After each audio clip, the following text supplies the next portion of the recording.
जगदम्बा। रेणुका माता की जय। गणेशाय नमः। हरे नमः। हरे राम राम राम हरे हरे, हरे कृष्ण कृष्ण कृष्ण हरे हरे, हरे राम राम राम हरे हरे, हरे कृष्ण कृष्ण कृष्ण हरे हरे, हरे राम राम राम हरे हरे, हरे कृष्ण कृष्ण कृष्ण हरे हरे, हरे राम राम राम हरे हरे, हरे कृष्ण कृष्ण कृष्ण हरे हरे, हरे राम राम राम हरे हरे, हरे कृष्ण कृष्ण कृष्ण हरे हरे। बोला पुंडलिक वरदा हरि विठ्ठल श्री ज्ञानदेव तुकाराम पंढरीनाथ भगवान की जय। मौली ज्ञानेश्वर महाराज की जय। जगद्गुरु संत तुकाराम महाराज की जय। जय जय रघुवीर समर्थ। वक्रतुंड महाकाय कोटि सूर्य समप्रभ निर्विघ्नं कुरु मे देव सर्वकार्येषु सर्वदा। सर्वमंगलमांगल्ये शिवे सर्वासाधिके शरण्ये त्र्यंबके गौरी नारायणी नमोस्तुते। गुरुर्ब्रह्मा गुरुर्विष्णू गुरुर्देवो महेश्वरा, गुरुर्साक्षात् परब्रह्म तस्मै श्री गुरुवे नमः। सर्वमंगलमांगल्ये शिवे सर्वासाधिके शरण्ये त्र्यंबके गौरी नारायणी नमोस्तुते। या देवी सर्वभूतेषु मातृरूपेण संस्थिता, नमस्तस्यै नमस्तस्यै नमस्तस्यै नमो नमः। जयाचा जगी जन्म नामार्थ झाला, जयाने सदा वास नामात केला, जयाच्या मुखी सर्वदा नामकीर्ती, नमस्कार त्या ब्रह्मचैतन्यमूर्ती। जरी वनिधेनो आठवी वत्सनित्य, जननगिरी कामे बालका पाशिचित्त, तदुपरी गुरुमाये लेकुरा ठेवी प्रेम, श्री सद्गुरु रामानंद तुम्हा प्रणाम। आहे तू जननी मदी नकळे अज्ञान नीले करू, गाली गे मज प्रेम पाकर सदा दूरी नको गे धरू, प्रेमे बाहत मुक्त कुंठ कुन्नी नाही दुजे बंधन, प्रल्हादा गुरुराजया नित्वा माझे असो वंदन। अनंत कोटी ब्रह्मांड नायक राजाधिराज सच्चिदानंद सद्गुरु श्री ब्रह्मचैतन्य रामानंद प्रल्हाद महाराज की जय। जय जय रघुवीर समर्थ। भाविक श्रोते, आपला आज देवी भागवताचा 7व्या दिवसाचा कथाभाग आपण बघणार आहोत। 7व्या दिवसाच्या कथाभागामधला पहिल्या दिवसाचा भाग आपण पाहू। आपण 6व्या दिवसाच्या कथाभागामध्ये सर्व ऋषी राजे मुनी सद्भक्त या सर्व भक्तावरती देवीनं कशा प्रकारे अनुग्रह केला, कशा प्रकारे कृपा केली, त्या देवी भक्ताची आपण कथा पाहिली। आदिमायादिशक्ती केवळ साधू सत्पुरुष सज्जन भक्त साधक यांच्यावरच कृपा करते असं नाही, तर आदिमायादिशक्तीनं अनेक देवतांवरती कृपा केली। ज्या देवतेनं संकटात पडल्यावर तिची आराधना केली, आदिमाया आदिशक्ती त्या ठिकाणी धावून गेली। त्या देवीनं अशा अनेक देवदेवतांना सहकार्य केलेले, मदत केली। त्या देवी देवतेच्या आपण कृपेच्या कथा आज पाहणार आहोत। आता पहिली कथा आज पाहणार आहोत की देवादिदेव इंद्र भगवंत, या इंद्र भगवंतावर त्याची पत्नी शची इंद्राची, या दोघांवर भगवतीनं कृपा कशी केली ही कथा आपण बघणार आहोत। म्हणजे असं नाही की केवळ भगवती ही सामान्य नाही, अहो भगवती जो अपपर भाव नाही, भगवती देवांना दानवांना साधकांना जो तिची भक्ती करेल त्या सर्वांना सहकार्य करते। देवी कृपेने इंद्रानं वृत्रासुराचा वध केला आणि देवी कृपेने त्या शचीवरचं फार मोठं संकट टळलं। नैमिषारण्यामध्ये ऋषींनी सूत महर्षींना प्रश्न विचारला। हे महाभाग्यवान सूत महर्षी, आपण आम्हाला भगवतीच्या कथा सांगत आहात, या सगळ्या कथा ऐकून आम्हाला तृप्ती होत आहे, परंतु एवढ्या कथाने आमचं समाधान झालेलं नाही. वेदांतात सांगितलेल्या अनेक पापनाशक कथा आहेत आणि त्या सगळ्या आम्हाला ऐकण्याची इच्छा आहे. आम्ही असं ऐकलं की त्वेष्टा हा महाप्रतापी पुत्र वृत्रासूर यांचा, त्वेष्टाचा महाप्रतापी पुत्र वृत्रासूर, या वृत्रासुराचा इंद्रानं वध का केला, ही कथा तुम्ही आम्हाला सांगायची. आणि सूत महर्षी त्या वृत्रासुराचा वृत्तांत सांगू लागले. ते म्हणाले, या कथेच्या निमित्तानं मला तुम्हाला आंबेचं वैभव सांगता येईल.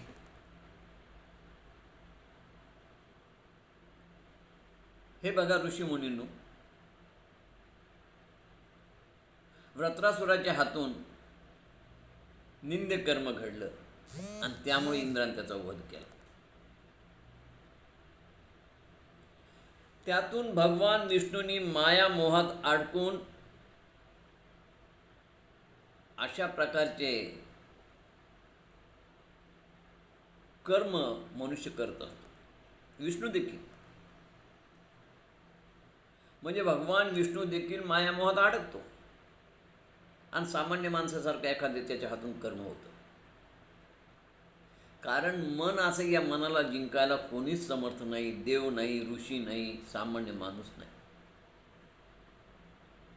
कारण सगळे देवापासून ऋषीपासून सगळे माया मोहामध्ये, अहंकारामध्ये, या त्रिगुणांमध्ये अडकलेले प्राणी आहेत. आणि म्हणून एखाद्या त्यांच्या हातून निंदे कर्म घडतं. मग याला विष्णूची देखील सूट नाही. विष्णूला याच्यातून वगळता येत नाही. प्रत्येक या मनुष्याच्या हातून जे निंद्य कर्म घडतं, ते निंद्य कर्म घडण्याचं कारण म्हणजे त्याच्या मागे असणारे ते त्रिगुण, सत्व, रज, तम गुण, त्याचा तो अहंकार. आता हे निंद्य कर्म तुमच्या हातून, आमच्या हातून जे घडलं, त्याच्या मागे काहीतरी या भगवतीची लीला असते, ही लक्षात घ्या.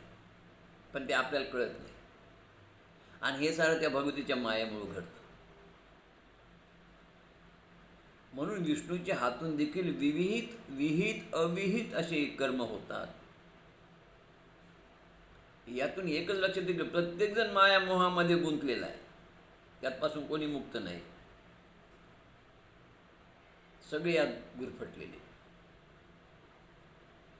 प्रजापती त्वेष्टा हा देव कार्यात तत्पर आहे, पण त्याच्या मनामध्ये इंद्राबद्दल द्वेष निर्माण झालेला आहे. इंद्राबद्दल त्याच्या मनात द्वेष आहे. का द्वेष आहे?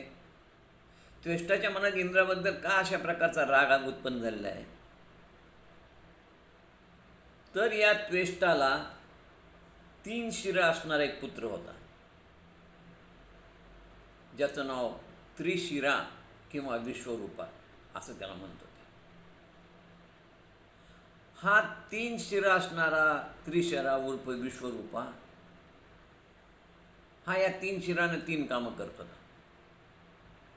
एका शिरानं म्हणजे एका मुखानं वेदाध्ययन, दुसऱ्या मुखानं सुरापान आणि तिसऱ्या मुखानं तो अन्न ग्रहण करत असे, सगळीकडे निरीक्षण करत असे.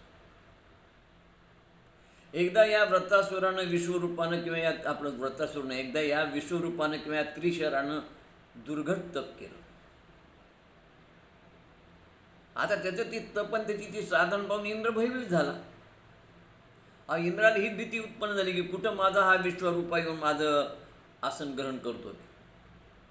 आणि म्हणून त्यानं काय केलं की इंद्रानं उर्वशी, मेनका, रंभा, घृताची, तिलोत्तमा या अप्सरांना त्याच्या तपात व्यत्यय आणण्यासाठी पाठवलं. त्या अप्सरांनी नाना प्रकारचे प्रयत्न केले, पण त्याच्या तपात व्यत्यय आला नाही. अप्सरा निराश झाली. शेवटी इंद्राने वज्र तयार केलं. कसं होतं? सूर्य तुल्य वज्र होतं आणि त्या तपश्वार सोडलं. पण त्याला 3 शिर होते. त्या वज्राच्या साहाय्यानं त्याचा वध झाला नाही. मग मग त्यानं जो सुरुवात करवतीनं कापणारे जे सुतार काम करणारे सुतार असतात, त्या सुताराच्या सहाय्यानं त्यानं त्याच्या सुताराच्या करवतीनं या त्रिशराचे तिन्ही शिर कापून काढण्यास सांगितले.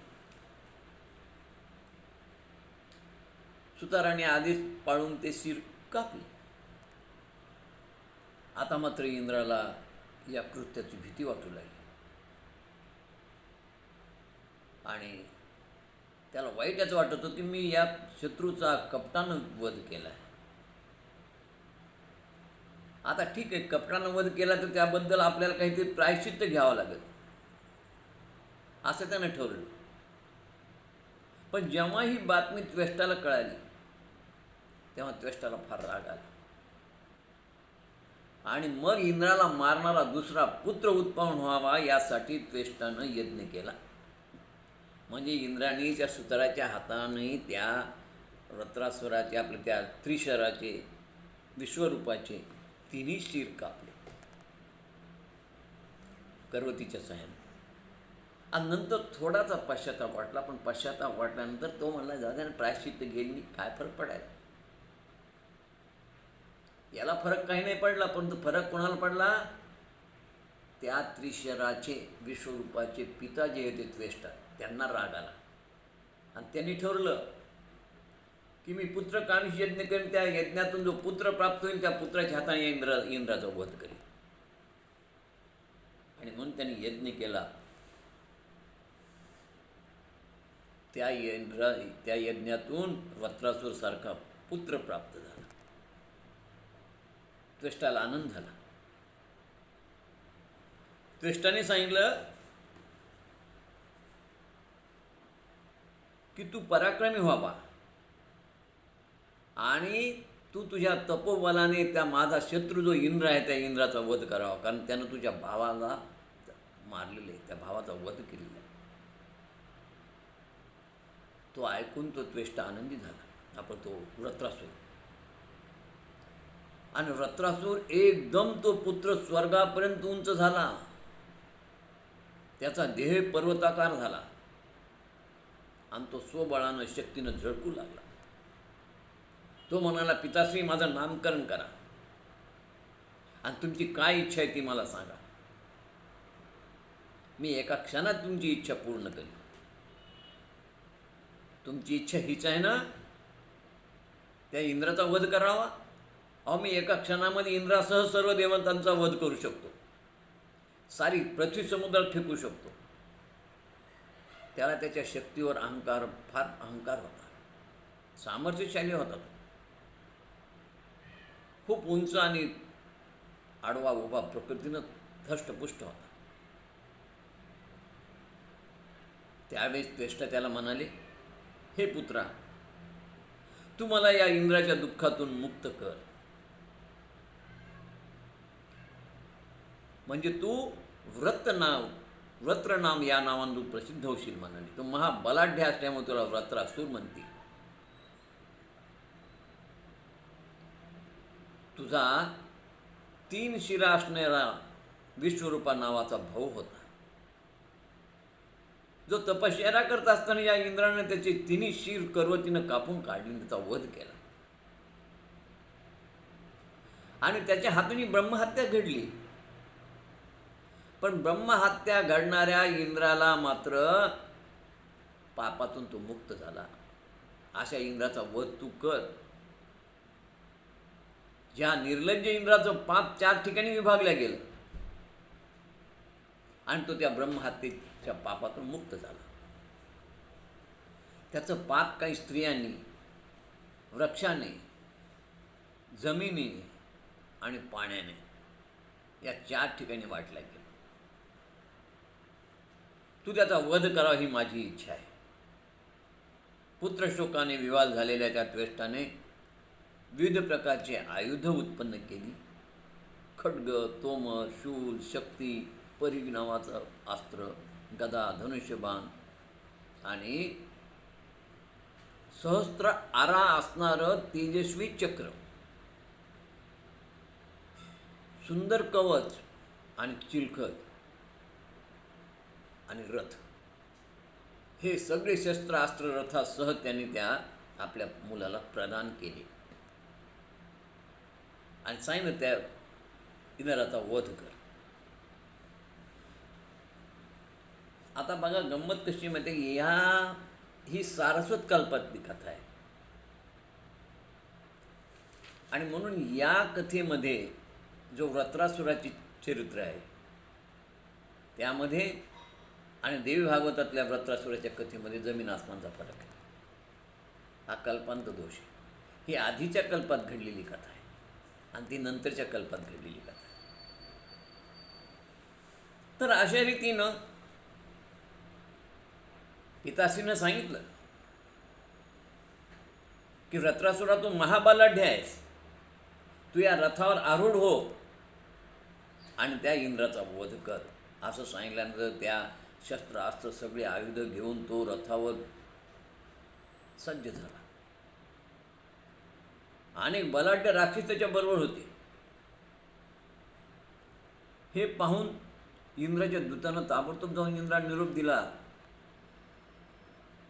आणि मग स्वतः इंद्र गजावर बसला हत्तीवर आणि देवसेना घेऊन मानसोत्तर पर्वताकडे इंद्र निघाला. समोरासमोर दोघांचा संग्राम सुरू झाला आणि दोघांचं एक नाही दोन नाही 100 वर्ष युद्ध झालं.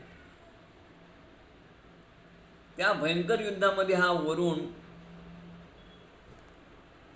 वायुगण, यम, सूर्य इत्यादीचा पराक्रम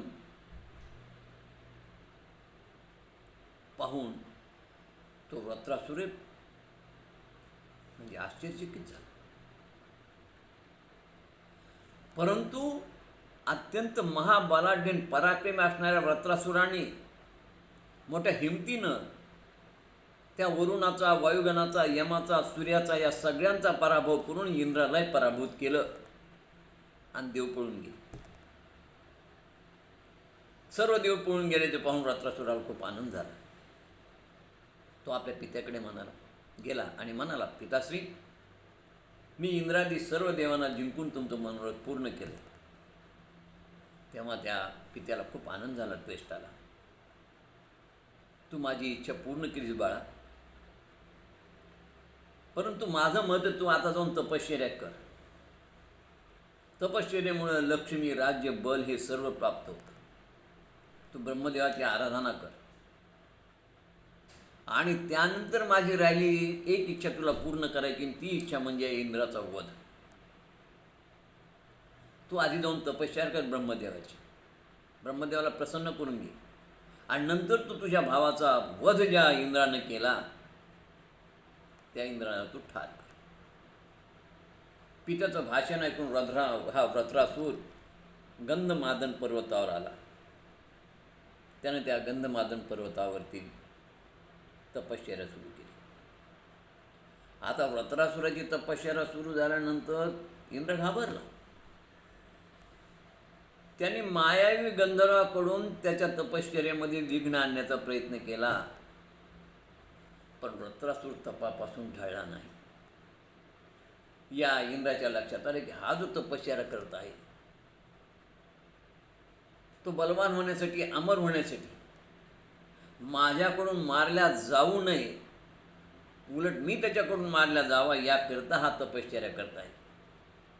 अनेक प्रकारचे प्रयत्न केले विघ्न आणण्याचा, पण त्याच्या तपश्चर्यामध्ये विघ्न आलं नाही आणि 100 वर्षी त्याने तपश्चर्या केली. शेवटी ब्रह्मदेव त्याला प्रसन्न झाले आणि वृत्रासुराला म्हणाले, तुला काय वर मागायचा माग. वृत्रासुर म्हणाला, हे नाथ, त्याने हेच मागितलं, मला अमर. त्याने त्याला अमर करता येणार नाही. मग म्हणले, काही माझ्या अटी आहेत, त्या अटीवर मला तुम्ही मृत्यू द्यावा. ठीक आहे म्हणले, काय अटी आहेत. म्हणले, मला एक धातूकडून मृत्यू नको, काष्ट किंवा कोणतीही अगदी कोरडी शुष्क वस्तू किंवा अत्यंत भिजलेली आर्द्र वस्तू, ओली चिंब, यांच्यापासून मला मृत्यू नको. तसंच एखादा वंश समुदाय ग्रुप याने माझा मृत्यू होणे आणि युद्धात माझं सामर्थ्य अजिंक्य राहावं मी सर्व देवादी देवांना अजिंक्य व्हावं. ब्रह्मदेव म्हणे तथास्तु तथास्तु तथास्तु. ब्रह्मदेवाने इच्छित वर दिल्यानंतर तो आपल्या पित्याकडे आला. तेव्हा पिता म्हणाल, हे पुत्रा, आता तू माझ्या त्या इंद्र नामक शत्रूचा वध कर. आणि वृत्रासूर युद्धात सज्ज झाला, रथावर आरूढ झाला. आपलं शस्त्रास्त्र सगळं त्याने बरोबर घेतलं आणि इंद्राचं आणि वृत्रासुराचं तुंबळ युद्ध सुरू झालं. बरेच दिवस युद्ध चाललो. या वृत्रासुरानं देवांची, इंद्राची आलेली शस्त्र तो गिळंकृत करत होता. एवढा मोठा त्याचा जबडा आणि एवढं मोठा त्याची देहयष्टी होती की त्याच्यामध्ये काही गडप होत. पाहता पाहता पाहता पाहता युद्ध सुरू असताना त्याने इंद्राला गिळंकृत केलं. आणि हा प्रकार पाहून सगळे देव गोंधळले. इंद्रा इंद्रा इंद्रा म्हणून ओरडू लागले. बृहस्पती प्रकट झाले. बृहस्पतीने लगेच आदिमाय आदिशक्तीची आराधना केली, अविचार कर्म केली. इंद्राने पोटातून बाहेर येण्यासाठी प्रयत्न सुरू केला, पूर्ण गिळ्या केला नव्हता. भगवती कृपेनं त्या इंद्राला त्याला वृत्रासुराला जांभया सुरू झाल्या आणि त्या जांभईतून इंद्र संकुचित होऊन त्याच्या मुखातून बाहेर पडला. आता गंमत कशी माहिती का, जांभई हे शास्त्र तुम्ही गुगलवर जर जांभई शब्द टाकला, जांभया, तर तुम्हाला ते पूर्ण वाचायला मिळेल की जांभया हा केव्हा येतात, जेव्हा मनुष्य थकलेला असेल, कंटाळा आलेला असेल, आळस आलेला असेल, त्याची निद्रा नाश झालेला असेल, अशा वेळेस माणसाला जांभया येतात. बरेच ठिकाणी जांभया या शब्दाला जांभाळी असंही म्हटलेले, पण जांभाई हा शब्द आहे. जांभाई ही चळी उच्चार बरेच ठिकाणी केला जातो. तर ही जांभाई केव्हा येते, मनुष्य जास्त थकल्यानंतर तेच तेच तेच तेच सारखं काम करत राहिल्यानंतर. आता सगळं युद्धाचं काम चाललं होतं, किती दिवसापासून युद्ध चालू आहे, म्हणून या युद्धाचा थोडाफार कंटाळा त्याला आला होता. आणि त्यामुळं मग हे जांभाई नावाचं शस्त्र उत्पन्न केलं मातेनं, त्याला जांभया सुरू झाल्या.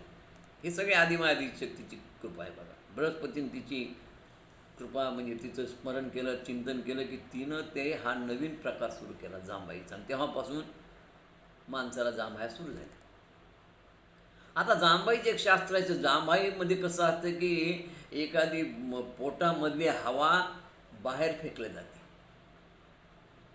आणि बाहेर फेकल्यानंतर परत पोटात हवा निर्माण होते.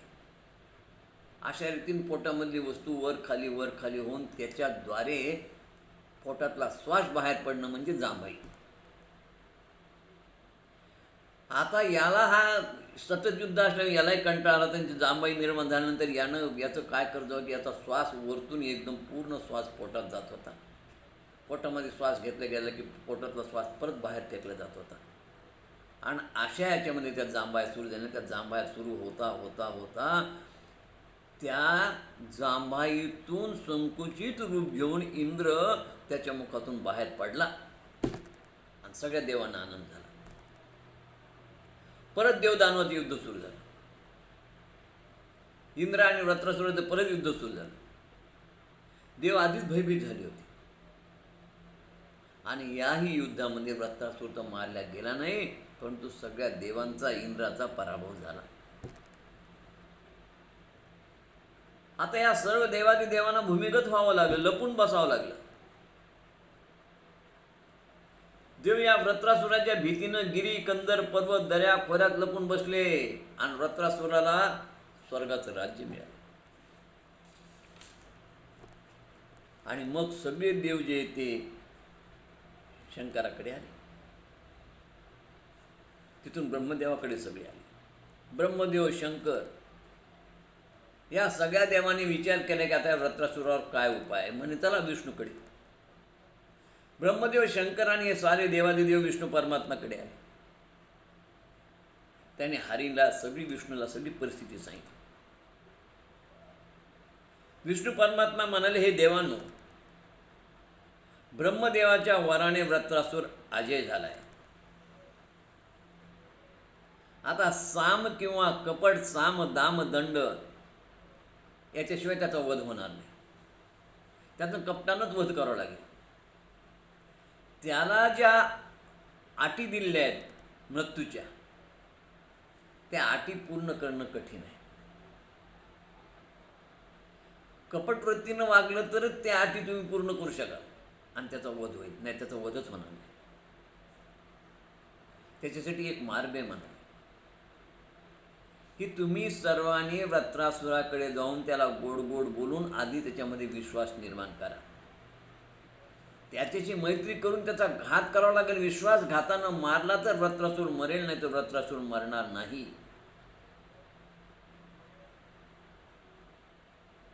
आणि मी इंद्राच्या जवळ असणाऱ्या वज्र नावाच्या आयुधात प्रवेश घेईल आणि ब्रह्मदेवाने दिलेल्या अटींना अधीन राहून वेळ आली की मी इंद्राचा वध करेन. पण त्यासाठी मी एकटा नाही, मला भगवतीचं सहाय्य घ्यावं लागेल आणि मला निश्चित खात्री भगवती अवश्य मदत करेल. आणि त्याकरता तुम्ही एक काम करा, अगोदर भगवतीला शरण जा आणि मग इंद्राला वृत्रासुराला जाऊन त्याला गोड गोड बोलून त्याच्याशी संगनमत करा.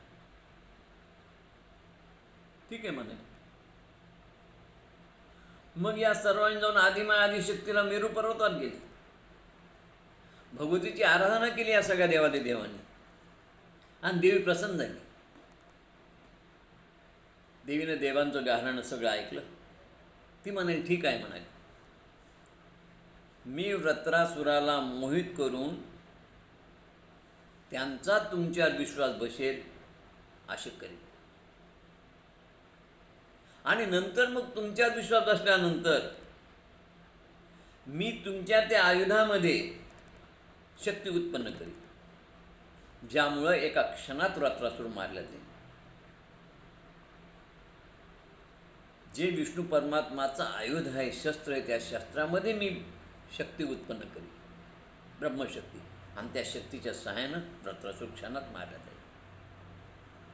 देवीनं आश्वासन दिलं. देव सगळे आनंदी झाले ना आपल्या स्वस्थानी निघून गेले. मग देवीचा वर प्राप्त झाल्यानंतर सगळे देव परत दुसऱ्या दिवशी सकाळी एकत्र आले. म्हणले चला आपण त्या वृत्रासुराकडे जाऊया. देव होते, ऋषी होते, सगळे होते. हे सगळे देवादिदेव आणि ऋषी वृत्रासुराकडे आले आणि ते वृत्रासुराला म्हणाले, हे वृत्रासुरा, तू खूप सामर्थ्यवान आहेस, शक्तिशाली आहेस. तुझ्या स्वसामर्थ्यानं तू हे विश्व व्यापलंस. तुझ्या या स्वसामर्थ्यामुळे आज देवांची अत्यंत दयनीय परिस्थिती झालेली आहे. तू महान पराक्रमी आहेस. पण तुझं आणि इंद्राचं हे वैर किती दिवस चालणार आहे? हे वैर चांगलं नाही. किती काळ देवांना जे ते दऱ्याखोऱ्यामध्ये लपून राहावं लागेल. अरे बेटा, वैरामुळं दोघेही सुखी होणार नाही. कारण शत्रुत्वामुळं सुख, चैन, निद्रा मिळत नाही. आणि आपापसातील वैरामुळं जीवनात ताणतणाव निर्माण राहतो, ज्यामुळे तुम्हाला दोघांनाही सौख्य लाभणार नाही, इंद्राला नाही, तुलाही नाही. आणि त्यामुळे तुम्ही दोघं सुखी होणारच नाहीत. म्हणजे आयुष्यभर मग असंच राहणार का? आणि किती का हे चालणार? आमचं म्हणणं आहे की तुम्ही दोघांनी आपापसातला वैरभाव विसरून तुम्ही दोघांनी प्रेमानं राहावं, ही आमची इच्छा आहे.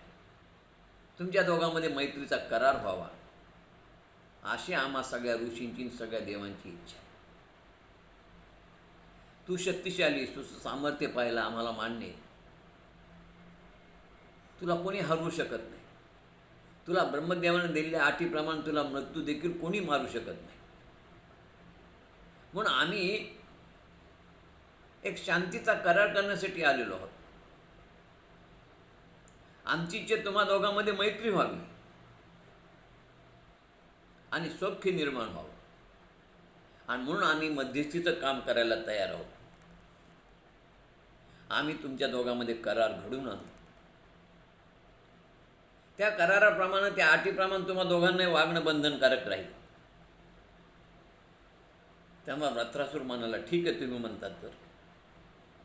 ऋषीमुनींनो, मी तुम्हाला मान देतो, माझा तुमच्यावर पूर्ण विश्वास आहे, पण माझा या इंद्रावर मुळीच भरोसा नाही. कारण तो कपटी आहे, दुराचारी आहे, ब्रह्मघातकी आहे. त्याने माझ्या बंधूचा तपश्चर्या करत असताना घात केला.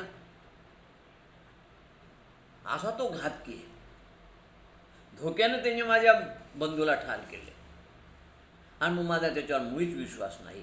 कसा विश्वास ठेवू मी? ऋषी म्हणाले, वृत्रासुरा, तुझं सगळं बरोबर आहे, पण आता तो हतबल झाला रे.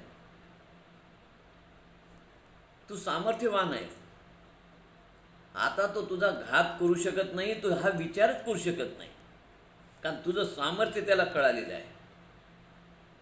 तो आता आतून खूप घाबरलेला आहे, त्याची मनस्थिती बरोबर नाही.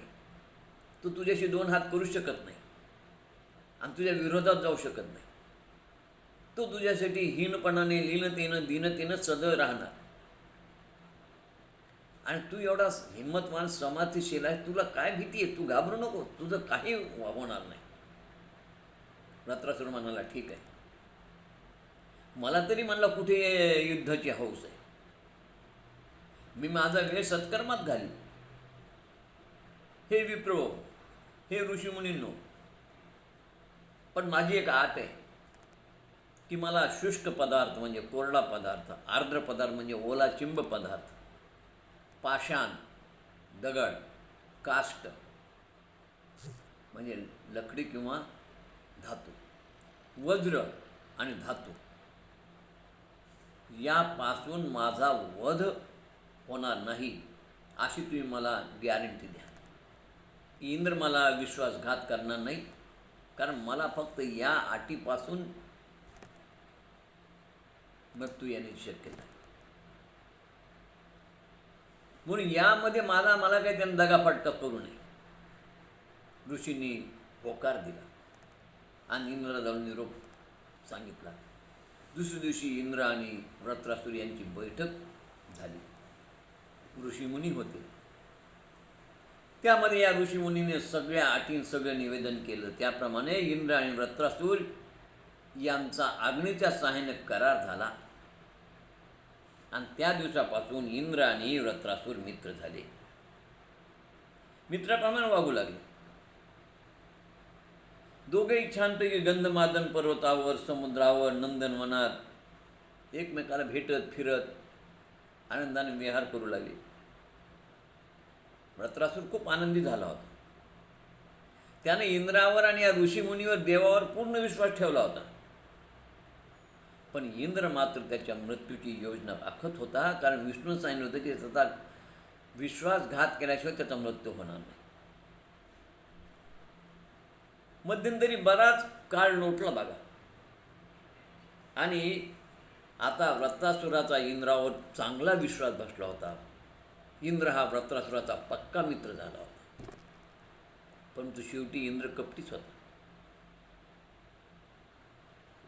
इंद्राशी मैत्री केलेल्या पुत्राला त्वष्टानं सावध केलं होतं. बरं, हे पुत्रा, वैऱ्यावर कधी विश्वास ठेवू नको.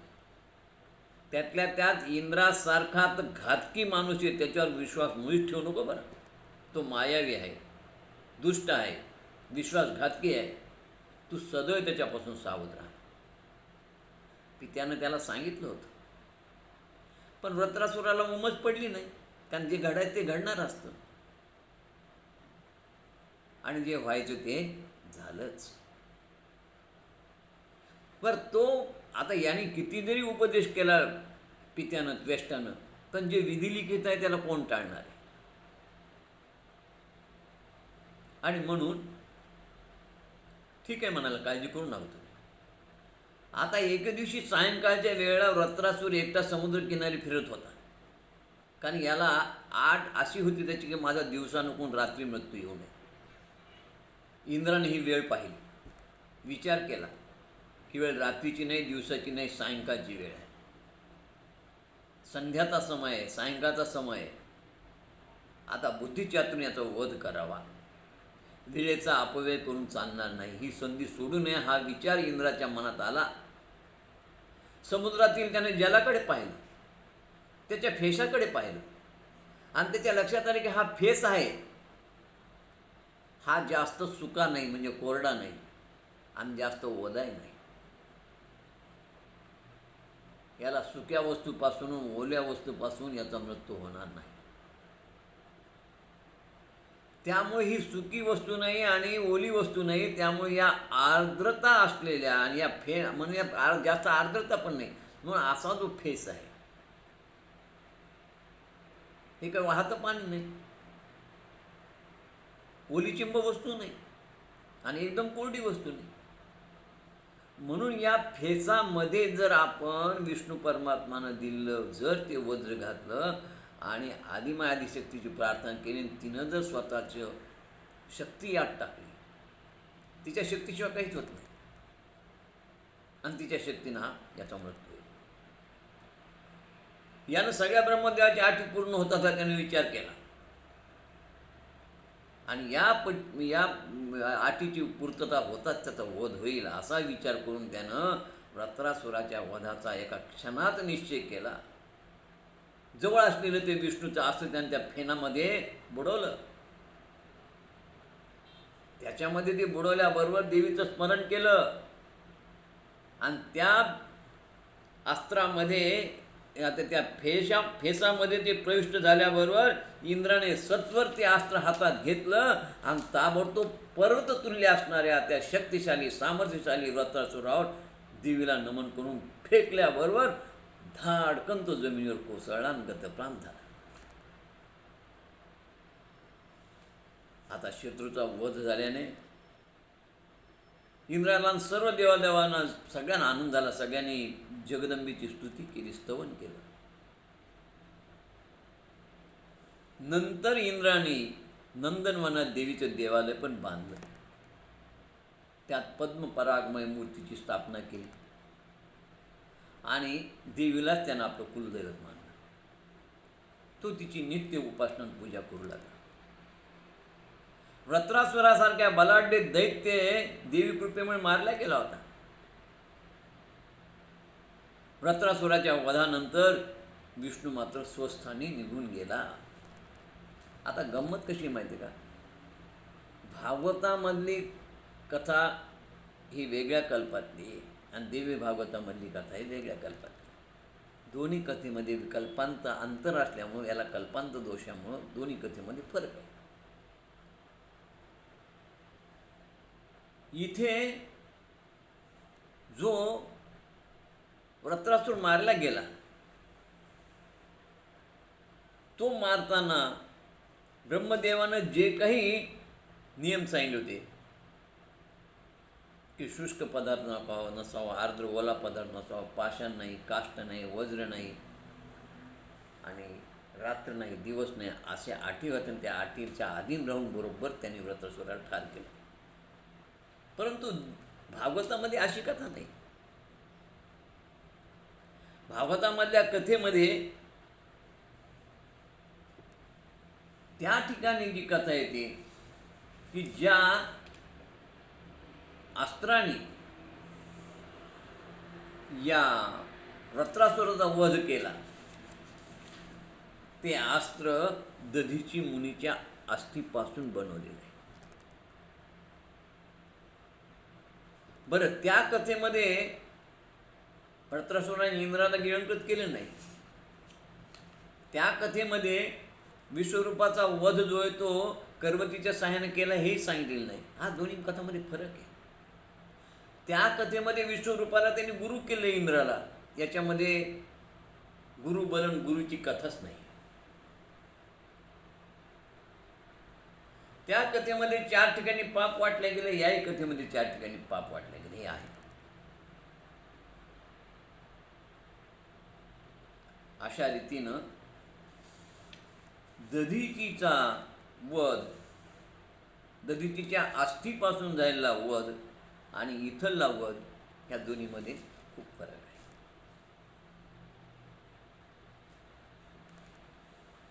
आणि मग कुलदैवतीची स्थापना केली वगैरे वगैरे वगैरे आणि तो स्वस्थानी निघून गेला. पण आता गंमत अशी बघा, हे ब्रह्महत्येचं पाप 4 ठिकाणी जरी वाटल्या गेलं तरी हे त्याच्या मनामध्ये डाचत होतं. या पापामुळे त्याचा मनस्ताप झाला तर त्याला तो बेचैन होता. अधूनमधून एकदम तो आठवले की तो परेशान व्हायचा. आणि त्यामुळे काय झालं की सारे देव ऋषी दुःखी झाले होते. इंद्राला त्या ब्रह्महत्येनं बेचैन केलं होतं आणि कोण्या देवादिकांनाही हे पटलं नाही की वृत्रासुर सारख्या राक्षसाला धोका देऊन मारलं. त्याचा भाऊ विश्वरूपा जो बृहस्पती एवढा श्रेष्ठ आहे, अशा विश्वरूपाचे शिर कापलं सुताराच्या हाताने करवतीनं आणि वृत्रासुरालाही धोक्यानं ठार केले, त्याचा घात केला. त्यामुळं काय झालं की सगळ्या देवांचा इंद्रावरचा विश्वास उडाला होता आणि प्रत्येकाच्या मनामध्ये इंद्राबद्दलची द्वेषभावना उत्पन्न झाली. प्रत्येकाचं मन इंद्राबद्दलचं बदललं होतं आणि इंद्राला हे सगळं डाचत होतं. तो शांत झोपू शकत नव्हता. रात्रभर तो बेचैन असायचा. आता इकडे पुत्राच्या मृत्यूमुळे हा त्वष्टा अधिकच शोकाकुल झाला होता. त्याने आपल्या पुत्राचा यथाविधी अंत्यसंस्कार केला त्वष्टानं आणि त्या मित्रघातकी इंद्राला शाप दिला की इंद्रा, तू खोट्या शब्द घेऊन माझ्या मुलाचा घात केलास, माझ्या मुलाला धोका दिलास. तुला या पापाचं फळ भोगावं लागेल. तुला फार दुःख होईल, खूप यातना होतील. आणि अशा प्रकारे त्वष्टाने मेरू पर्वतावर जाऊन उग्र तपश्चर्या केली. आणि लक्षात घ्या, देव दानव असू प्रत्येकाला आपल्या कर्माचं फळ भोगावंच लागतं. विष्णू परमात्मा किती काळ मदत करील. केवळ आपत्काळ म्हणून इंद्रानं त्याला सहाय्य केलं, पण त्यानंतर ज्याचं त्यालाच सगळं काही निभवावं लागतं. संसारामध्ये आपण आपल्या प्रारब्धाचा भोग भोगत असतो. तो भोग ज्याचा त्यालाच भोगावा लागतो. आपल्या आप्तसुखी काही काळ येतील, थोडीफार मदत करतील, त्यांना जे जमल ते, पण जे काही भोग भोगायचं दुःख ते त्याची त्यालाच भोगावं लागतं. विष्णू परमात्माने ठीक आहे आपत्कालात मदत केली, पण पुढचा सगळ्या कर्माचा भोग यालाच भोगावा लागला ना. आणि गंमत कशी असती बघा की आता यात कसं माहिती आहे, एखाद्या वेळेस असा प्रसंग निर्माण होतो की एखादा गुन्हेगार पैशाच्या सहाय्यानं चांगला वकील लावून एकही पुरावा मिळू देत नाही आणि तो निर्दोष सुटतो. तो जरी कोर्टातून निर्दोष सुटला असला तरी तो मनाच्या कोर्टातून निर्दोष सुटत नाही. त्याचं पाप त्याला बेचैन करत असतं. ते पाप त्याला स्वस्थ बसू देत नाही. त्याचं मन त्याला सारखं खात असतं. आणि अशा वेळेस त्याला वाटतं की आपण फार घोर अन्याय केला, आपण खोटं बोललो, आपण फार खोटेपणा केला वगैरे वगैरे. आणि अशा प्रकारे तो मनुष्य जन्मभर आयुष्यभर सुखी होत नाही, बेचैन होत. तीच परिस्थिती इकडे इंद्राची झाली होती. आणि त्यामुळं काय झालं की त्याला काळजी वाटत होती. बरं त्याची सगळी निंदा करू लागली हो की विश्वासघात केला म्हणून. आणि म्हणून त्यानं काय केलं की तो कोणी त्याला चांगलं म्हणेना, प्रत्येकजण जे ते वाईट नजरेनं पाहू लागलं. त्याचं मन त्याला खाऊ लागलं, त्याला समाधान मिळेना, सुख मिळेना. म्हणून त्यानं स्वतःचं स्थान सोडलं. त्याची मनस्थिती बिघडली. तो बेचैन झाला. नुसता सुस्कारे सोडत होता. काय करावं हे त्याला कळत नव्हतं.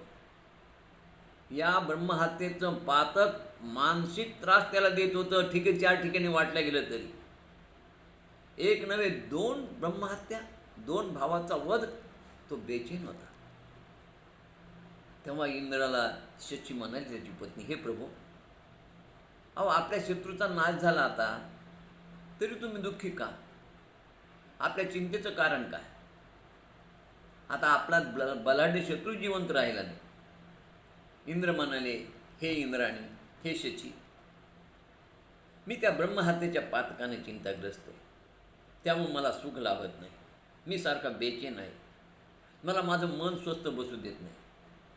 मला सतत त्या ब्रह्महत्येचं स्मरण होतं. मला सारखी चिंता वाटते. तेव्हा ती इंद्रपत्नी ही दुःखी झाली आणि अशा रीतीने तो सतत बेचैन राहत होता. त्यानं शचीशी संभाषण बंद केलं. एकांतात बसायचा, एकटाच बसायचा. आणि एक दिवशी रात्री काही न सांगता तो इंद्र घर सोडून निघून गेला. एवढी त्याची मानसिक स्थिती जी आहे ते खराब झाली होती. आणि कुठे गेला? कोणी आपल्याला भेटू नये, कोणी आपल्याला पाहू नये अशा या ठिकाणी, म्हणजे तो मानस सरोवरातील एक मोठं कमळाचं फूल होतं, त्या फुलात जाऊन राहू लागला.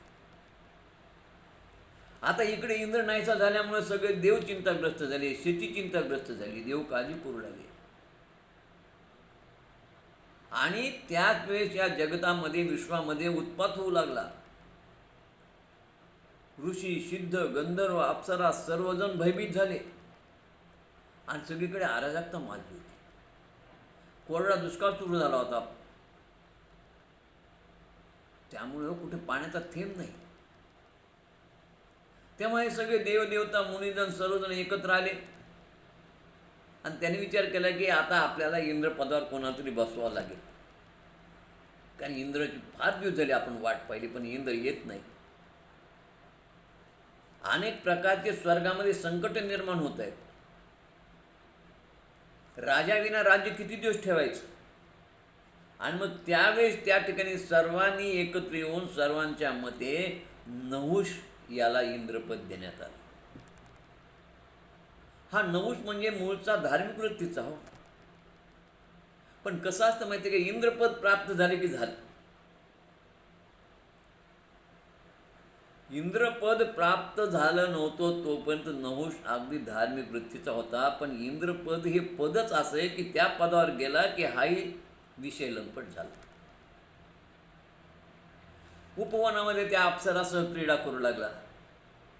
आता असा नहुष याच्या मनामध्ये त्या इंद्राणीबद्दल अभिलाषा निर्माण व्हावी.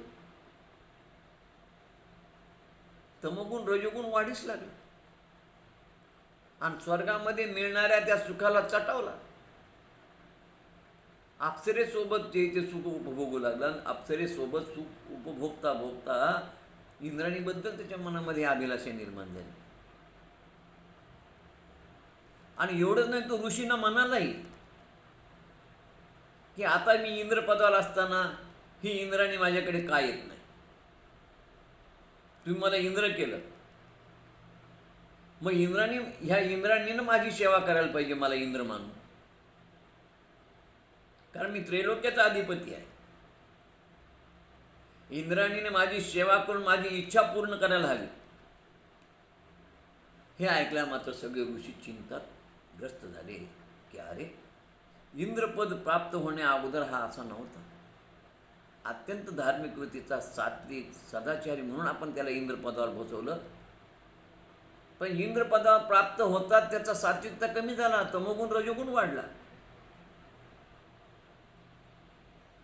आणि तो या इंद्रपत्नीची अभिलाषा करायला. आता तेव्हा सगळ्या विचार केला आपण काय करावं. इंद्राणी या सगळ्या देवताकडे आली, बृहस्पतीकडे आली. बृहस्पतीला सगळ्या देवांना त्याने विनंती केली की देवांनो, अहो मी पतिव्रत आहे, माझं रक्षण करा, मी तुम्हाला शरण आले. आता बृहस्पतीला पुढाकार घेणं भाग होता. बृहस्पती म्हणाले तिला हिंमत देण्याची, देवी तू घाबरू नको. नहुष हा पापाने मोहित झाला आहे. आम्ही अधर्म करून तुला आम्ही त्याच्याकडे पाठवणार नाही, तू निश्चिंत राहा. आणि बृहस्पतीनं त्या शचीला संरक्षण दिलं. जेव्हा नहुषाला ही बातमी कळाली की सर्व देवादिदेवतांमध्ये या प्रत्यक्ष बृहस्पतीने तिला रक्षण केलं, संरक्षण दिलंय, आणि बृहस्पती तिला माझ्याकडे पाठवत नाही. आणि त्यावेळेस तो सगळ्या ऋषीमुनींना म्हणाला की त्या बृहस्पतीने जर त्या शचीला माझ्याकडे नाही पाठवलं तर मी बृहस्पतीचा वध करीन. कारण तो त्या इंद्राणीला आपल्या घरात रक्षण देत आहे. आता या क्रुद्ध झालेल्या नहुषाला देव म्हणाले, अरे नहुषा, पापबुद्धी करू नकोस, गुरुचा वध करणे योग्य नाही. त्या गुरुचा विश्वरूपाचा आणि ते 2 ब्रह्महत्या केल्याचा परिणाम स्वतः इंद्र भोगत आहे. ती परिस्थिती तुझी होईल. तू पापबुद्धी धरू नको, धर्माप्रमाणे वाघ, परस्त्री गमन करू नको, हे पाप आहे. आणि ती साध्वी पतिव्रता आहे. दुसरी गोष्ट, पती जिवंत असताना ती परपुरुषाचा स्वीकार कसा करील रे इंद्रा? तुला इंद्रपद प्राप्त झाले. पाप वासना न धरता सदाचारी हो, त्या इंद्रपदाचा मान ठेव. आणि अशा रीतीने इंद्राणी काही त्याच्याकडे गेली नाही. पण देवाने सांगितले, इंद्राणी जर त्याच्याकडे गेली नाही तर गुरुजी तुम्हाला धोका आहे, तो काही करू शकतो. तेव्हा सगळे देव, बृहस्पती, शची, इंद्राणी यांनी विचार केला की आता काय करावं. मग या सगळ्या देवांनी सांगितलं, म्हणले आपल्याला म्हणाले वेळ निभावण्यासाठी एक मार्ग आहे म्हणाले. पुढे पाहू आपण, त्याच्यात काही फरक पडला. सगळे देवादिदेव आणि बृहस्पती म्हणाले की इंद्राणी तू जावं, त्याला समजावून सांगायचं. त्याला काय सांगायचं की मी पतीचा शोध घेत आहे. पती जिवंत असताना मी दुसऱ्या पुरुषाबरोबर कशी राहू? हां, पतीचा शोध घेत असताना पती जर मला भेटले नाही तर मी तुमच्याकडे येईल, परंतु पती जिवंत असताना मी तुमचा स्वीकार करू शकत नाही. मला थोडे दिवस काही मुदत द्या. ठरल्याप्रमाणे सर्व देवादेवकांनी आणि बृहस्पतीने सांगितल्याप्रमाणे ती इंद्राणी नहुषाकडे गेली आणि तिनं नहुष राजाला तिचं मत सांगितलं. नहुषाला पटलं. ती तिथून तात्काळ निघाली. मी माझा पतीचा शोध घेते म्हणून बाहेर पडली. मग तिथून सर्व देवदेवता विष्णू भगवंताकडे आले आणि विष्णू भगवंताला घडलेली सगळी हकीकत त्यांनी सांगितली की देवा, काही काळापुरता आम्ही तिच्यावर हे संकट टाळण्याचा प्रयत्न केला आहे, पण आता आपल्याला इंद्राचा शोध घ्यावाच लागेल आणि त्याचा शोध होणं फार महत्त्वाचं आहे. तेव्हा विष्णू म्हणाले, जगदंबेच्या आराधनेनं, तिच्या नवाह पारायणानं सगळे पाप नाहीश होतात. त्यामुळं त्या जगदंबेची आराधना करा. इंद्राचं ब्रह्महत्येतून झालेलं पातक नष्ट होईल. त्याची जी मानसिक स्थिती आहे ती मानसिक स्थिती नाहीच होईल. त्याचं मन शुद्ध होईल, त्याचं मन पवित्र होईल आणि त्याच्या मनामध्ये असलेली भीती नाहीशी होईल. त्याच्याकरता अश्वमेध यज्ञ करा आणि देवीचं नवाह पारायण करा. या 2 गोष्टी करा. मग सर्व ऋषींनी आणि देवांनी मिळून अश्वमेध यज्ञ केला. त्यानंतर हे विष्णूचं पाप 4 ठिकाणी विभागलं गेलं. अश्वमेध यज्ञानंतर थोडाफार विष्णूच्या मनामध्ये ते पापाची भीती नाहीशी झाली. तो थोडा स्वस्थ झाला. पण काही काळ तो त्या कमळातच राहिला. तो काय बाहेर यायची हिंमत करेना. आता मग अश्वमेध यज्ञ करून पतीची भेट झाली नाही. इंद्राणीला दुःख झालं. ती बृहस्पतीनं म्हणाली की आपण अश्वमेध यज्ञ केला पण अजूनही माझे पतिराज आले नाही, कुठे पत्ता नाही. तेव्हा बृहस्पतीनं सांगितलं शचीला की अश्वमेध यज्ञानं त्याच्या मनातलं ती भीती नाहीच झाली असेल, परंतु देवीच्या कृपेनं त्याची तुझी भेट होईल आणि त्याकरता तू त्या देवी भागवताचं 9 दिवस पारायण कर. त्याप्रमाणे शचीनं 9 दिवस देवी भागवताचं पारायण केलं आणि देवी प्रसन्न झाली. देवी प्रकट झाली. प्रकट होऊन देवीनं त्या इंद्राने सांगितलं, दर्शन दिलं. इंद्रपत्नी नम्रपणाने म्हणाली, हे माते, माझ्या मनामध्ये माझ्या पतीच्या दर्शनाची इच्छा आहे. माझी आणि माझ्या पतीची तू भेट घालून दे आणि दुसरं, या नहुषापासून माझं रक्षण कर. माझ्या पतीला पूर्वीप्रमाणे इंद्रस्थान प्राप्त होऊ दे. देवी म्हणाली, हे इंद्राणी, माझी सेविका, माझी दूत असणारी स्त्री तुला भेटेल आणि तू तिला बरोबर घेऊन मानस सरोवर जा. तेथे विश्वकामा नावाचं माझी स्थिर मूर्ती आहे. त्या मंदिरात तू जा आणि त्या ठिकाणी तुझी आणि इंद्राची भेट होईल. मी इकडे त्या नहुशाला मोहवश करते आणि तुझी इच्छा पूर्ण होईल. देवीच्या सांगण्याप्रमाणे इंद्राणीने त्या सेविकेला, देवीची जी दूत होती ती तिथं प्रकट झाली. त्या देवीच्या दूतेला, त्या सेविकेला, त्या दूतीला घेऊन मानस सरोवरावरती आली. तिनं त्या ठिकाणी पतीला बराच शोध घेतला दोघींनी आणि मग त्या मानस सरोवरात तिची आणि इंद्राची भेट झाली. इंद्राने तिला विचारलं, हे कांते, तू या ठिकाणी कशी आलीस?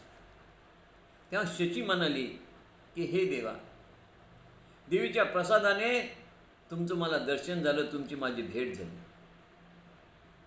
देवमुनी यांनी त्या इंद्रपदावर बसवलेला नहुष माझ्याकडे वाईट नजरेनं पाहू लागला. मी पतिनिष्ठ असल्यामुळे मी माझं स्वतःचं रक्षण केलं आणि सुरक्षित राहिले आणि देवी कृपेने तुमची आणि माझी भेट झाली. त्यावेळी इंद्र म्हणाले, हे शची, तू त्याची फसवणूक कर. त्याला सांग, तू दिव्य ऋषीच्या यानात बसून माझ्याकडे आलास तर मी तुझी होईल. असे म्हणालीस तर तो कामांध असलेला ऋषी, आपला हा कामांध असलेला हा तो राजा नहुष ऋषीनं रथाला लागला. कारण विषय वासनेमध्ये मोहित झाले त्या नहुशाला हे कळणार नाही की आपण ऋषीला रथाला लावतो, ऋषी शाप देतील, त्यात आपला सत्यानाश होईल. अजिबात नाही. आणि त्याचा आत्मघात होईल. ती भगवती तुला मदत करेल. त्या शची नहुशाकडे आली आणि म्हणाली, महाराज, मी तुमची व्हायला तयार आहे, पण माझी एक अट आहे. मुनीच्या पालखीतून आपण मला तुमच्याकडे घेऊन या. नहुष खुश झाला. ठीक आहे म्हणाला. नहुशानं रथाला मुनींना जोडलं, आदेश दिला, तुम्हाला ऐकावंच लागेल माझ्या राज्यात राहायचं तर. आणि तो ज्या रथातून निघाला त्या रथाला 8 घोड्याऐवजी 8 मुनी त्यांना लावलेले होते. हातामध्ये साप होता, सापाचा चाबूक त्याच्या हातात होता, सर्प. आणि त्या सर्पाच्या फटकाऱ्यानं तो त्या ऋषीमुनींना फटके देत देत रथात बसून पळवत होता. बरं, पायाने त्यांच्या पाठीला लाथा मारत होता, हट हट हट करत. तर तो कामांध झाला होता. त्याला काहीच कळत नव्हतं. अगस्त्य मुनी सारख्याला त्यांनी रथेला लावलं होतं आणि अगस्त्य मुनीच्या पाठीमध्ये लाथा लागत होत्या. सापांना अगस्त्य मुनीच्या पाठीवर फटकारी बसत होती. अगस्त्य मुनीला राग आला. त्यांनी त्याला शाप दिला, हे दुरात्म्या नहुषा, तू महाभयंकर सर्प होशील. आणि नहुष मोठा साप झाला आणि स्वर्गातून भूमीवर पडला. तेव्हा बृहस्पतीने सगळी घडलेली घटना मानस सरोवरामध्ये येऊन इंद्राला सांगितली. इंद्राला खूप आनंद झाला. मग या सगळ्या ऋषीमुनीने इंद्राला सन्मानानं स्वर्गात आणलं आणि सन्मानानं स्वर्गात आणून देवी कृपेने इंद्राला पुन्हा राज्याभिषेक करण्यात आला. आणि अशा रीतीनं शचीसह इंद्र आनंदात राहू लागला. अशा प्रकारे विश्वरूपाचा वध केल्यामुळे इंद्राला घोर दुःख भोगावं लागलं, पण देवीच्या कृपेमुळं पुन्हा त्याला स्वर्ग प्राप्ती झाली. आणि अशा रीतीनं व्यासांनी ही जन्मेजयाला सांगितलेली कथा आहे. आणि व्यास म्हणाले, जन्मेजया, केलेल्या कर्माचं फळ प्रत्येकाला भोगावंच लागतं. अशा रीतीने या देवी भागवतामध्ये आलेली कथा आणि श्रीमद भागवतातली कथा या दोन्ही व्रतासुरेच्या कथेमध्ये खूप फरक आहे. यानंतर पुढची एक कथा आहे ती म्हणजे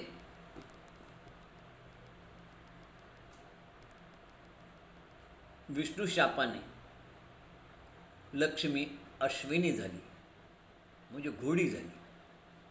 आणि या घोडी रूपामध्ये लक्ष्मीनं एकवीरा नावाच्या पुत्राला जन्म दिला. या एकवीरा पुत्रानं धर्मांधा असलेल्या कालकेतूचा वध केला आणि केकावलीशी विवाह केला, अशी ही कथा आहे. व्यास म्हणाले, जन्मेजया, सृष्टीचे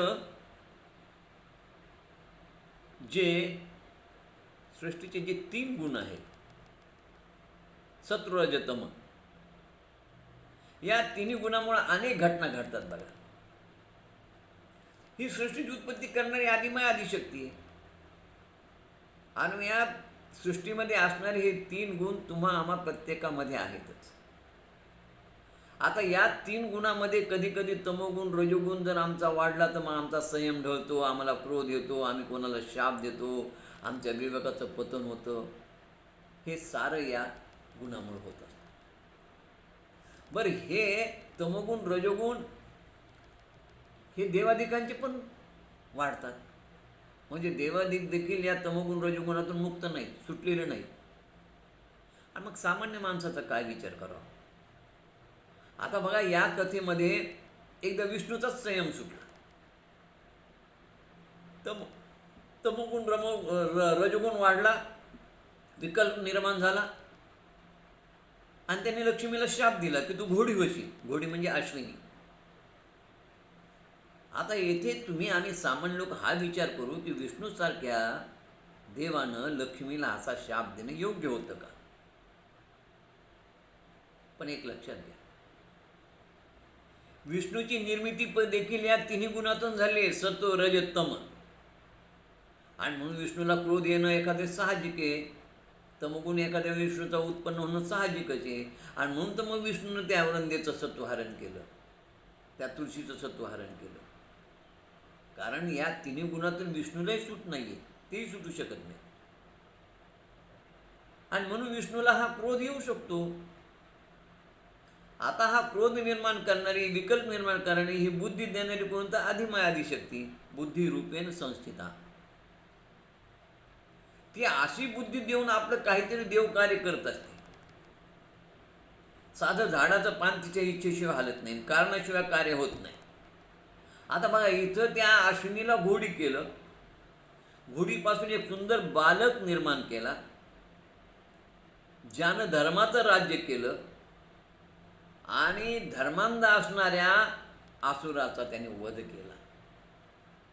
बरं, हे जे अश्विनीपासून तो पुत्र निर्माण होण्याचं कारण देखील फार गमतीशीर आहे की ह्या हरीपासून हा कशामुळे हा अश्वरूप पुत्र झाला? तर याच्यामध्ये जगदंबा माता आपल्या भक्तासाठी हे सगळं करत असते, धर्मासाठी. एक तर धर्माचं रक्षण होण्यासाठी, कारण तो राक्षस दुराचारी होता, मातला होता, धर्मांध होता, त्याला ठार करणं महत्त्वाचं होतं एक. आणि दुसरी गोष्ट, की हा एकवीरा पुत्र जन्म उत्पन्न होण्याचं कारण असं होतं की ययातीचा पुत्र हरिवर्मा यानं पुत्रप्राप्तीसाठी तपश्चर्या केली होती. आणि जगदंबेने त्याला सांगितलं होतं की तुला मी पुत्र देईन.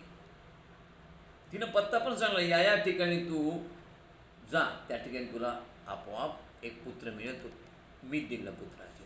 आणि तोच एकवीरा पुत्र पुढे या हरिवर्माला सापडला, ययातीच्या पुत्राला. म्हणजे त्या हरिवर्माला पुत्रप्राप्ती व्हावी म्हणून हा एकवीरा उत्पन्न झालेला. लक्षात घ्या, एकवीराची उत्पत्ती अश्विनी म्हणजे घोडीपासून झालेली आहे. ती घोडीपासून होण्याचं कारण की या ययाती पुत्र हरिवर्माला देवीनं आश्वासन दिलं, तुला मी पुत्र देईन. आणि याच एकवीराच्या मदतीनं तिनं दुष्ट दुर्गुणी दुराचारी राक्षसांचा नाश केला, धर्माचं रक्षण केलं.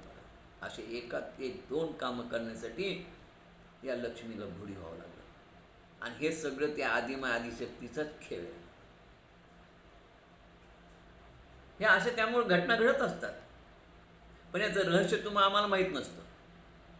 व्यास म्हणाले, एकदा महातेजस्वी सूर्यपुत्र रेवंत, सूर्याचा मुलगा रेवंत, हा आपल्या सुंदराच्या उच्च श्रवा अश्वावर बसून, घोड्यावर बसून विष्णूच्या दर्शनाला आला. उच्च श्रवा अश्व म्हणजे अत्यंत सुंदर घोडा. आता त्या अश्वारूढ सूर्यपुत्राला लक्ष्मीनं पाहिलं. आता गंमत बघा, हा जो रेवंत राजा ज्या घोड्यावर बसून आला होता, तो उच्च श्रवा नावाचा अश्व. हा अश्व समुद्र मंथनातून प्राप्त झालेला होता, सागरातून प्राप्त झालेला होता. लक्ष्मी समुद्र मंथनातून प्राप्त झाली होती. म्हणजे लक्ष्मी आणि तो उच्च श्रवा नावाचा अश्व हे दोघं बहीण भाऊ होते, हे लक्षात घ्या. आणि त्या उच्च श्रवा नावाच्या अश्वावर बसून हा रेवंत आलेला होता. आता रेवंत त्या अश्वावर बसून आला आता विष्णूच्या दर्शनाकडे. पण लक्ष्मीनं त्या अश्वाकडे पाहिलं. फार दिवसानंतर बंधू भेटला तर तिला आनंद झाला आणि ती त्याच्याकडे पाहत. उच्च श्रवा अश्व पांढरा शुभ्र होता, उंच पुरा होता, सुंदर दिसत होता. लक्ष्मीला आपल्या समुद्र मंथनाच्या कथेची आठवण झाली. हा उच्च श्रवा आधी उत्पन्न झाला होता म्हणून हा तिचा वडील भाऊ होता, वडील भाता होता. फार दिवसानंतर बंधू भेटल्यामुळे तिला आनंद झाला होता. तिच्या चेहऱ्यावरती त्याचे आनंद दिसत होता. तिचा आनंद गगनात मावत नव्हता. विष्णू म्हणाले, लक्ष्मी हा कोण आहे?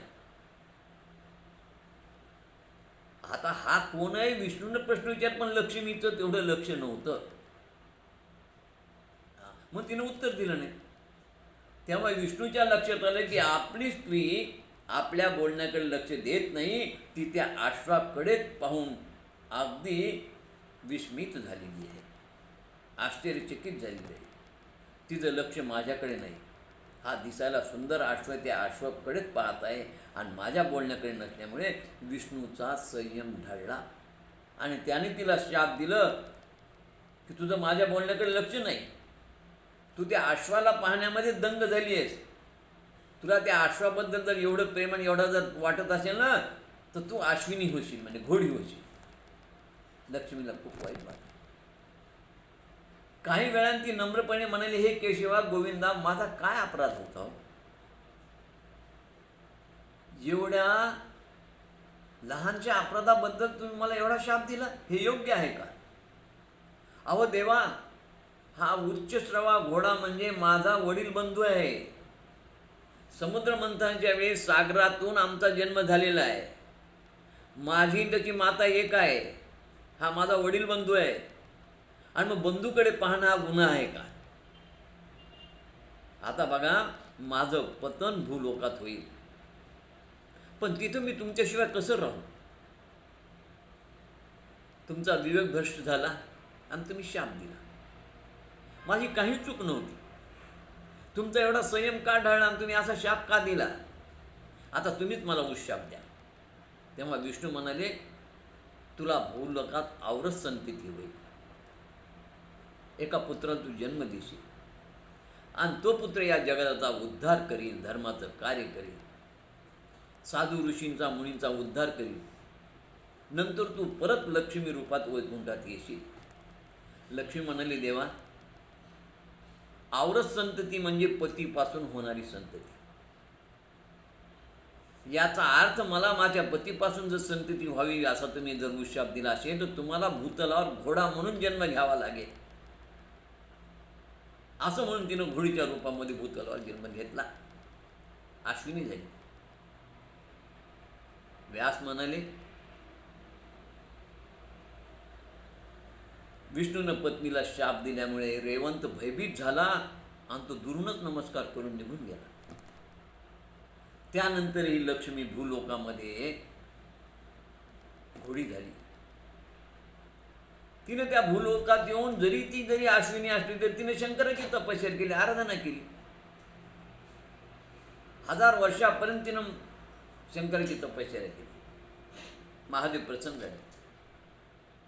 तिनं विचार केला की माझा पती माझ्यावर नाराज आहे. पतीनं शाप दिला, आता यातून उशाप त्याने एवढाच दिलाय, परंतु माझा पती भूतलावर त्याने घोडा म्हणून जन्म घ्यावा, नंतर मला माझ्यापासून पुत्र व्हावा, याकरता आपल्याला शंकर भगवंताची तपश्चर्या करून त्यांना याच्यामध्ये आशीर्वाद घ्यावा लागेल त्यांचा, की माझ्या पतीला तुम्ही आश्व करा. शंकरांनी तिला विचारलं, हे कल्याणी, तू का तप करतायस? अगं तुझा पती तर जगामध्ये सर्वश्रेष्ठ आहे, सर्वज्ञ आहे, मग तू माझं का तप करतेस?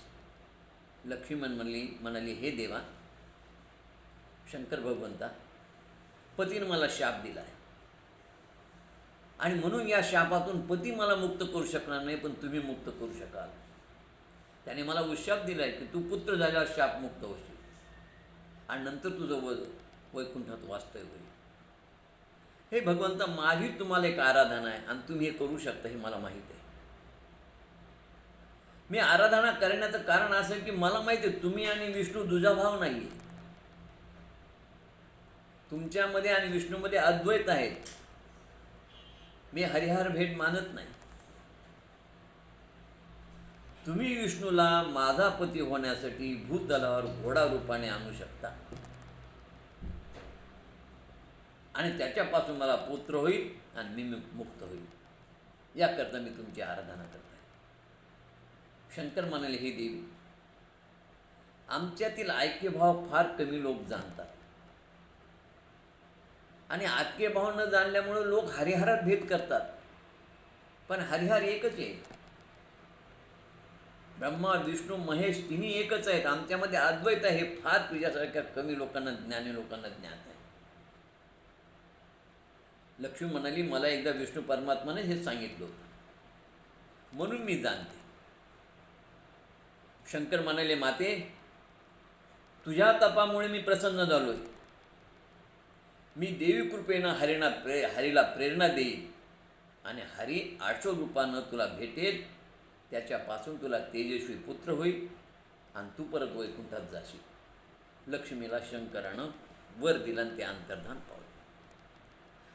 शंकर भगवंत कैलास पर्वतावर आले आणि तिथून त्यांनी चित्ररूप नावाच्या गणाला वैकुंठात पाठवलं. तो गण वैकुंठात आला. त्यांनी शंकराचा निरोप हरीला दिला. हरीला नमस्कार केला आणि तो म्हणाला, हे प्रभो, आपली पत्नी कालिंदी तीरावरती तप करत आहे अश्विनी म्हणून, आणि आपण आपल्या पत्नीचा स्वीकार करून 800 रूपात आपण तिला पुत्र प्राप्ती करून द्यावी, असं शंकर भगवंताचं मत आहे. मग लक्ष्मी माता परत वैकुंठात येईल, असा तुम्हाला शिवाने निरोप दिला. शिवाचा निरोप ऐकून विष्णूनं सुंदर अश्वाचं रूप घेतलं आणि ते कालिंदी व तमसा या नदीच्या संगमावर आले. तिथे त्यांनी त्या तपश्चर्या करणाऱ्या त्या 800 रूप पत्नीला पाहिलं. तिने हा हरीला पाहिलं, एकमेकाला ओळखलं. काही काळ त्यांनी एकत्र घालवला आणि त्या हरिप्रिया असलेल्या त्या अश्विनीला, त्या घोडीला गर्भ राहिला. पुढे तिच्या पोटी सुंदर बालकानं जन्म घेतला आणि पुत्र जन्म झाला आणि नंतर दोघे मूळ रूपात त्यांना दिव्य रूप प्राप्त झालं. बालक सुंदर होतं. लक्ष्मी म्हणाले, नाथ, या बालकाला येथे सोडून आपण कसं जायचं? त्यावेळेस या विष्णू परमात्माने सांगितलं की हा पुत्र आपण या ठिकाणी ययाती पुत्र हरिवर्मासाठी उत्पन्न केलेला आहे. तो अनेक वर्षापासून तपश्चर्या करत आहे. त्याची इच्छा होती की त्याला पुत्र प्राप्त व्हावा आणि म्हणून या पुत्राला तो हरिवर्मा येऊन घेऊन जाईल म्हणाले. त्याची काळजी करू नको म्हणे. आता इथं शंका एक अशी म्हणत येते की घोडाघोडीपासून मानवरूपी बालक. पण एक लक्षात घ्या, जिथं आदिमायेची इच्छा ती नामुमकिन को मुमकिन बना सकती है. तिच्या मनात आलं तर कोणतीच गोष्टी अशक्य नाही. अशक्य ते शक्य ती करते. महिषासुराचं म्हशीपासून उत्पन्न होणं, गोकर्णाचं गायीपासून उत्पन्न होणं, तसं या घोडीपासून पुत्र मुलगा उत्पन्न होणं. अहो, याचा अभ्यास करून आज या तंत्राचं मेडिकल सायन्सला देखील ज्ञान प्राप्त झाले. मेडिकल सायन्सनं एक नवीन शोध लागला आहे. 22 डिसेंबर 2002 UK हा शोध लागला की मानवाच्या पेशीपासून तसं मॉडेल बनवता येतं. एकाच वंशाच्या पेशीपासून तशा प्रकारची प्रतिकृती स्त्री अथवा पुरुष उत्पन्न करता येतो. हे मेडिकल सायन्सनं आता सिद्ध केलेले आहे. आणि म्हणून ही जी क्लोन आहे, याला क्लोनिंग प्रोसेस म्हणतात. गुगलवर जर क्लोन शब्द टाकून आणि तुम्ही जर चौकशी पाहिली माहिती तर तुम्हाला ह्या सगळ्या तंत्राची माहिती मिळेल. लक्ष्मीनारायण वैकुंठात गेल्यावर चंपक नावाचा विद्याधर पत्नीसह तिथे आला आणि त्यांना म्हणाले की देवा, तुम्ही एक सुंदर बालकाला जन्म दिलाय आणि ते बालक मी तुमच्याकडे घेऊन आलो. देवा, तमसा आणि कालिंदीच्या या पवित्र संगमचं हे बालक आम्हाला सापडलं. तुमची परवानगी असेल तर तो विद्याधर गंधर्व म्हणाला की हे तुम्ही आम्हाला पुत्र द्या. आम्ही याचं धर्मशास्त्राप्रमाणे आमचा पुत्र समजून उत्तम रीतीनं पालन पोषण करू. पण त्यावेळेस इंद्र म्हणाला, हे चंपका, म्हणजे हा इंद्राकडे आला होता. इंद्राने सांगितलं की हे चंपक विद्याधरा, हा जो तमसा आणि कालिंदी नदीच्या तीरावर जो पुत्र तुला सापडला हा श्रीहरीचा आहे. देवी जगदंब कृपेने हा भूतलावर धर्माचं कार्य करण्यासाठी उत्पन्न झालेला आहे. ययाती पुत्र हरिवर्मा याला विष्णू परमात्माने तो अर्पण करण्याचं ठरविलं आहे. तू याला ताबडतोब जाण त्या संगमावर नेऊन ठेव, कारण तिथं हरिवर्मा येईल तर त्याला हा पुत्र दिसला पाहिजे. म्हणजे इंद्राकडे हा चंपक विद्याधर आला होता. विष्णू नारायणाच्या मदतीनं इंद्राला हे उत्तर मिळालं होतं. इंद्रानं त्या सांगून त्या चंपकाला सांगितलं आणि चंपकानं परत तो पुत्र येऊन त्या तमसा आणि कालिंदी नदीच्या तीरावर आणून ठेवला. त्यानंतर तिथं हरिवर्मा आला आणि त्या हरिवर्माला तो बालक मिळाला, भेटला. हरिवर्मानं त्या मुलाचा सांभाळ केला. त्या पतीपत्नीला खूप आनंद झाला. त्याने त्याचं नाव एकवीरा ठेवलं. हा पुढे एकवीरा मोठा झाला. या हरिवर्माने त्याला राज्याभिषेक केला आणि नंतर हे राजा राणी इंद्रलोकी निघून गेले. पुढे एक दिवस हा एकवीरा त्या मृगयेसाठी जान्हवीच्या तीरावर आला असताना त्या जान्हवीच्या तीरावर त्यानं अनेक कमळाचे फुलं पाहिले आणि त्याच्यामध्ये एक सुंदर तरुणी पाहिली. त्यानं तिचं नाव विचारलं. तिनं सांगितलं, माझं नाव यशोमती आहे. तुम्ही कोण? तर म्हणाले, मी यशोमती नावाची एक माझ्या राजकुमारीची मैत्रिणी म्हणे. माझी राजकुमारी सखी आहे, तिचं नाव एकावली आहे आणि तिची मी सहेली आहे. मग त्यानं सांगितलं की ती एकावली रम्य नावाच्या राजाची कन्या आहे. तिच्या आईचं नाव रुक्मिणी रेखा आहे आणि वडिलाचं नाव रम्य राजा आहे. जी त्यांना यज्ञातून प्राप्त झाली आहे आणि तिच्यासाठी राजाने हे कमळाचं उपवन केलेलं आहे. ती बाला रोज या जान्हवी तीरावर येते, तिच्याबरोबर मी येते. पण तो आज एक अघटित घटना घडली.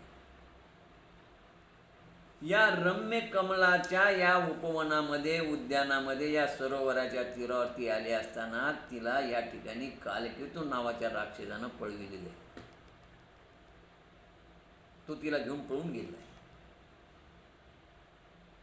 मी वर राजकन्या उडत असताना आमचे ते रक्षक पळत आले, पण या नराधामाने त्या रक्षकांनाही ठार केलं आणि तिला उचलून एकटीलाच नेलं.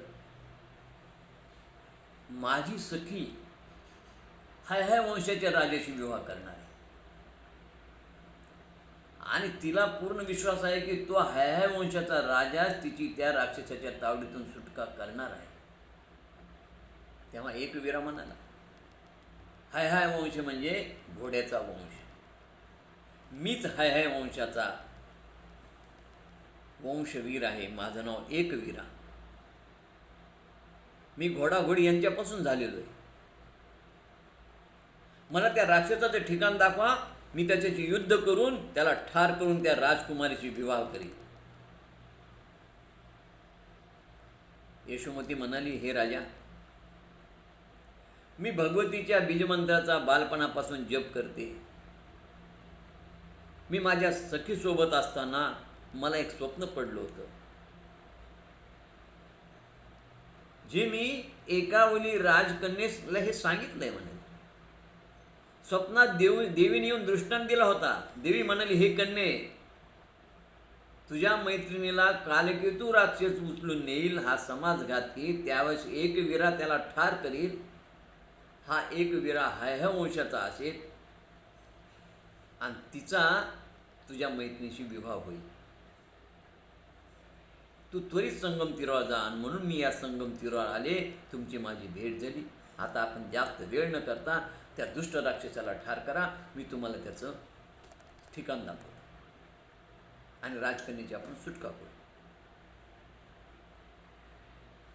त्यावेळी एकवीरा म्हणाला, ठीक आहे, मला त्या दुष्ट नगरीचा, त्या राक्षसीच्या नगरीचा मार्ग सांग, मी जगदंब कृपेने त्याला ठार करील आणि राजकन्याला दुःखातून मुक्त करील.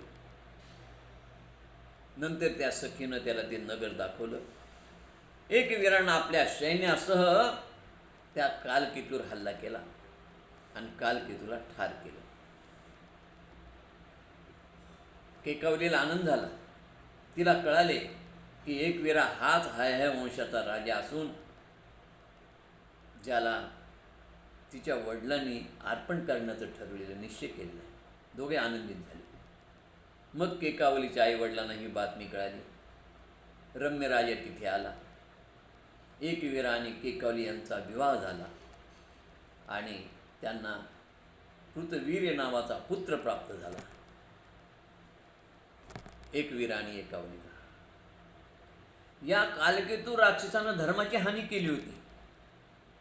अनेक ऋषीमुनींना, सज्जनांना त्रास दिला होता. तो अधर्मानं वागत होता, अन्यायानं वागत होता. दुष्ट राक्षसाला या एकवीरानं ठार करून धर्माने वागणाऱ्या आणि धर्माचं मर्म असणाऱ्या सर्व ऋषीमुनींसाठी युद्ध करून त्यांनी तो राक्षस ठार केला आणि धर्माचं रक्षण केलं. आता अनेक वेळा एकवीरा म्हणजे रेणुका मातेचा पुत्र परशुराम असंही मानतात. परंतु परशुराम हा रेणुका जमदग्नी यांच्यापासून झालेला आहे. एकवीराचं चरित्र वेगळं आणि त्या एकवीराचं चरित्र वेगळं. परंतु गंमत अशी की ह्या कल्पांत दोष असल्यामुळे हय वंशापासून निर्माण झालेला एकवीरा ही वेगळ्या कल्पातली कथा आहे, फार जुन्या कल्पातली कथा आहे.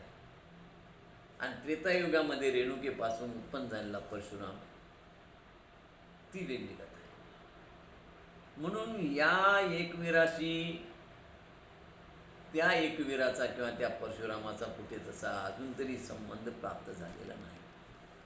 झालेली कथा जगदंबेच्या चरणी समर्पित कथेला पूर्णविराम. जय जगदंब, जय जगदंब, जय जगदंब, जय जगदंब.